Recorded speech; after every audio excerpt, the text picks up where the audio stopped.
Você acha que vai morrer e vai ficar uma pessoa melhor, automaticamente assim, ó, Shazam, ou mais sábio, mais em paz, mais evoluído? Eu tenho uma notícia, e não é uma notícia boa.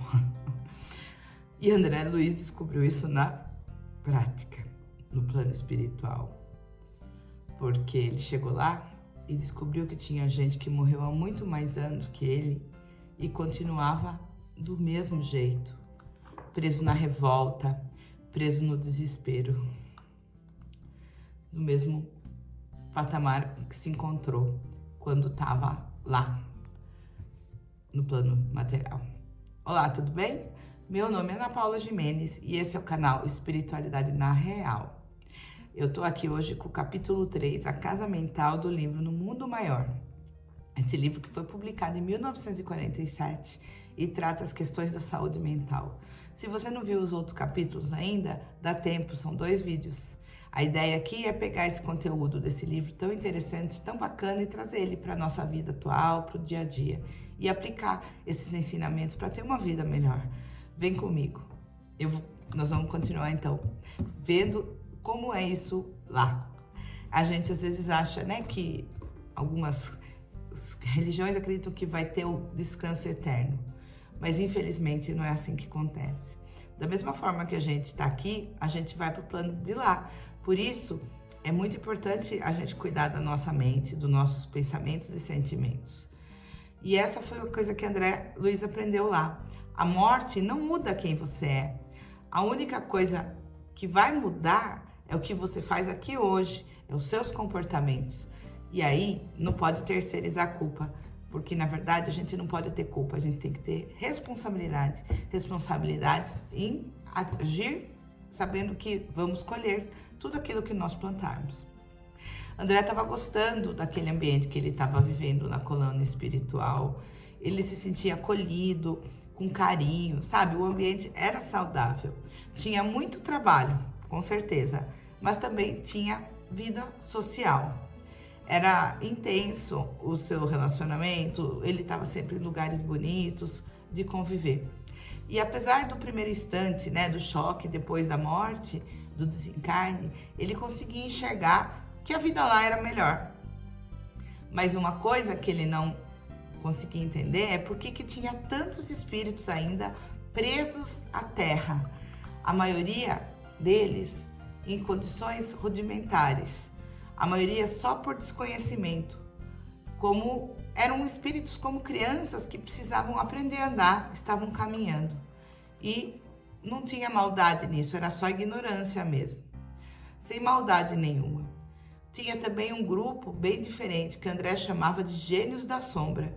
Espíritos que carregavam havia anos revoltas que não tinham fim, pareciam que nunca ia acabar. Gente que tinha sido criminosa, gente que vivia no desespero, sem conseguir sair de lá. E André reparou em algo que intrigou de verdade. Havia pessoas que tinham morrido com doenças parecidas com a dele e saíam de lá com posturas mentais completamente diferentes. Ele não estava entendendo o que estava acontecendo ali. E aí, ele percebeu que algumas pessoas seguiam em frente tranquilas e outras ficavam presas por anos e anos no mesmo lugar. E foi com essa dúvida na cabeça que ele foi procurar o instrutor dele, o Calderaro, que estava orientando ele naquela jornada. E o Calderaro, como sempre, respondeu com uma paciência que só ele mesmo conseguia ter, porque ele via a ansiedade e a necessidade que o André tinha de fazer perguntas, que às vezes lhe caíam, talvez um pouco atravessadas, mas como um instrutor bondoso, ele explicou que ele começou a explicar para o André o que estava acontecendo ali.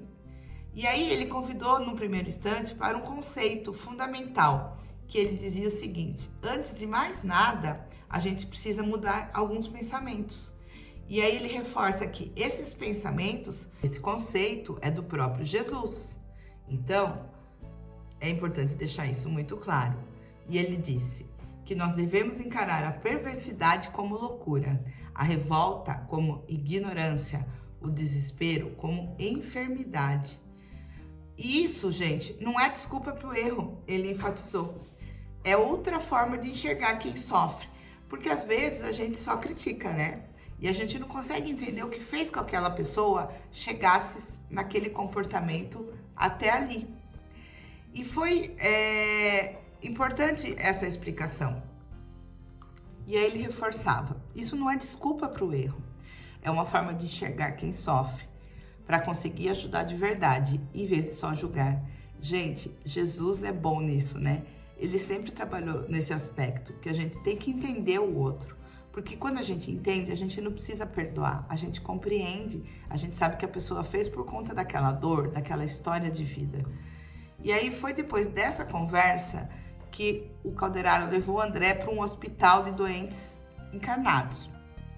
E ele parou diante de um leito de um paciente específico e tinha um homem ali que estava muito debilitado. Ele tinha ao lado dele grudado um espírito obsessor. E esse obsessor, estavam ligados, esse homem, esse paciente e esse obsessor, estavam ligados por uma espécie de um fio invisível, que fazia como se eles fossem uma pessoa só. E eles iam do peito até a cabeça, ligando eles dois. E era incrível que o pensamento de um vivia dentro do outro. Tudo que um sentia, o outro sentia. Era como se eles fossem prisioneiros na mesma rede. E Calderaro pediu para André examinar o cérebro dos dois, usando a sua visão espiritual, porque o André já vinha treinando isso lá desde antes. Quem leu os outros livros vai lembrar disso. E André ficou surpreendido com o que ele viu. O cérebro, tanto do vivo quanto do desencarnado, se dividia em 3 regiões. Uma mais brilhante, que brilhava de um jeito diferente. Tinha mais luz. Depois uma no meio, que tinha menos luz. E uma terceira que nenhuma luz, quase. E Calderaro então explicou para o André, naquele momento, a virada de chave que foi o que mudou o entendimento. Nós não temos 3 cérebros, ele reforçou. Nós temos um só, mas ele é dividido em 3 partes. É como se a gente tivesse o piso, o primeiro andar, nós tivéssemos um subsolo, um piso e um primeiro andar. No térreo mora o automático. Sabe aquelas reações que a gente tem sem perceber? Às vezes a gente fala besteira, a gente magoa, faz mal para alguém, depois se arrepende. É aquelas reações que a gente faz sem pensar. Depois, no meio, mora o esforço, no piso do meio. Na verdade, eu falei besteira. No subsolo, depois a gente tem, no meio, mora o esforço, que é a vontade que a gente tem de estar construindo agora, de ser melhor, com esse trabalho consciente, com a consciência da gente evoluir, né? E querer ser melhor dia após dia. E no topo, gente, no topo é aquilo que a gente vai conquistar, é a nossa ascensão, é o nosso equilíbrio, é o nosso espiritual. É o que ele chamou nesse capítulo de casa de noções superiores. Passado, presente e futuro moram dentro de você. Olha que coisa legal. Ao mesmo tempo, o tempo todo. Então, quando a gente está no modo automático, a gente está agindo com base naquilo que a gente tem, do que as programações mentais que a gente tem, histórias de vidas passadas que nós temos, que nós não resolvemos ainda. Mas a partir do momento que a gente se coloca para melhorar, para evoluir, tenha cuidado com a palavra, tenha cuidado com o outro, se dedica à caridade, faz trabalhos nesse sentido, você começa a se esforçar e está subindo a escada. Olha que legal. Então, depende da gente. E aí, à medida que a gente melhora, a gente está se conectando com o superior. Então, ele completou, explicando para André, que Deus criou o mundo, mas a obra não está terminada. E quem que tem que terminar a obra, gente? Quem que tem que terminar? Somos nós. E não tem atalho. A gente tem que andar por andar. Não tem favorecimento. E André ficou intrigado e fez uma outra pergunta, porque André adora perguntar. Será que o espírito, mesmo sem corpo físico, também pode adoecer mentalmente? Porque ele estava vendo aquilo? E Calderaro foi assim, de bate-pronto. Ele respondeu direto. Ódio, desespero, maldade, deliberada não são doenças da alma?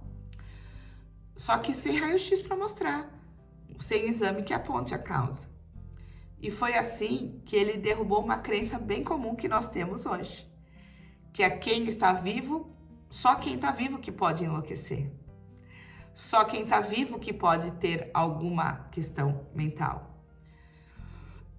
E quando morre, fica sábio, fica santo. Não é assim que funciona. O cérebro espiritual reflete exatamente o que a pessoa tinha em vida, o que ela sentia por dentro. Então, se ela passou a vida inteira presa na raiva, no automático, no ódio, na mágoa, sentimentos baixos, sentimentos de baixa vibração, não vai mudar. É isso que ela vai carregar depois do desencarne. A morte, resumindo, não conserta nada que a pessoa não trabalhou enquanto ela não estava viva.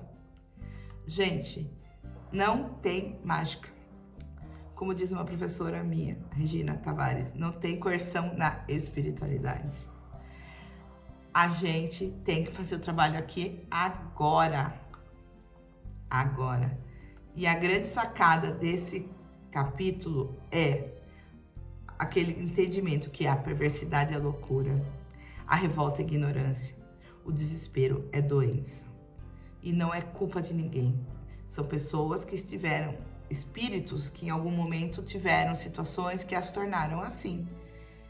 E provavelmente é uma lente diferente para a gente enxergar, porque elas também foram feridas em algum momento e isso fez com que elas mudassem os seus comportamentos. Porque a criação divina, ela é de amor. E aí, a gente também tem que lembrar da nossa mente, dos 3 andares. E aí fica a lição para esse capítulo, que é: em qual andar você está atuando? Em qual andar eu estou atuando? Em qual andar nós estamos atuando? Nós estamos no automático ou nós estamos no esforço consciente? E nós estamos buscando melhorar cada dia mais. E uma terceira sacada, não menos importante, é: a morte não muda ninguém. A morte não vai te melhorar. Você não vai ficar santo, você não vai ter o sono eterno. E você vai continuar sentindo os mesmos sentimentos que você tem hoje. Então vamos resolver em vida, porque é muito mais fácil. Vamos fazer o trabalho agora, gente. Eu trabalho como médium no centro espírita. E é muito comum a gente ver situações de espíritos apegados que estão sofrendo há 200, 300 anos, porque não entenderam isso e só agora estão aprendendo. E como o capítulo fala no começo, existem situações, depende de cada um de entender ou não. Então vamos começar a entender esse conceito desde já, para a gente não ficar parado lá achando que vai ter uma outra solução. Se a gente tiver entendimento, quem sabe na hora que nós precisarmos dessa informação, a gente lembre disso que nós estamos tratando aqui agora. E eu te convido para dar uma análise aí, dá uma olhada na sua vida, como está o seu dia a dia, como está na prática. Você já deve ter encontrado com alguma pessoa que é rotulada como difícil? Ou será que você é essa pessoa difícil? Como que você está se comportando? Você tem se preocupado em aprender alguma coisa? Tem se interessado por alguma coisa? Não perca essa existência, não perca essa encarnação. Nós estamos aqui para evoluir, nós estamos aqui para aprender. E não espere chegar o descanso eterno. Essa é uma história que a gente aprendeu, mas que a doutrina vem nos explicar. Vamos fazer agora, aqui, nesse momento. É o momento da gente resolver as questões que estão pendentes. Então, pode ser que você esteja preso, sem perceber, no seu automático, na sua própria mente. Eu te convido a olhar isso. Sabe, às vezes a gente precisa mudar o comportamento. É preciso mudar os julgamentos. É começar a olhar por que o outro está agindo com você. Eu não estou dizendo para passar pano, para relevar e achar que a pessoa está certa. Mas começar a entender que aquele hábito, que aquele comportamento tem alguma razão de ser. Pensa nos seus hábitos também, aquilo que te atrasa, naquela resposta maldada que você dá, naquele comportamento que você tem, que geralmente é um gatilho que dispara e quando você percebe já foi o tiro. Pensa um pouquinho, respira, 3 segundos de pausa antes de reagir, antes de responder. Esse pequeno atraso vai te tirar do térreo, vai te tirar do porão e vai fazer subir para o térreo. E por último, sabe, aquela mágoa, aquela tristeza, pendências emocionais que você esteja carregando, vamos cuidar disso. Porque não existe depois de morrer, gente. A hora é agora, a hora é aqui. Para resolver, só podemos resolver agora. Depois fica mais complicado. A literatura está cansada de nos explicar e a experiência no Centro Espírita nos mostra isso. Vem comigo. Vamos lembrar sempre dos 3 andares. Não precisa se culpar se você ainda está no subsolo. Mas não é por ignorância, é porque você não aprendeu. E agora chegou o momento. Se essa informação chegou para você, quem sabe agora não é hora de você começar a subir a sua escada.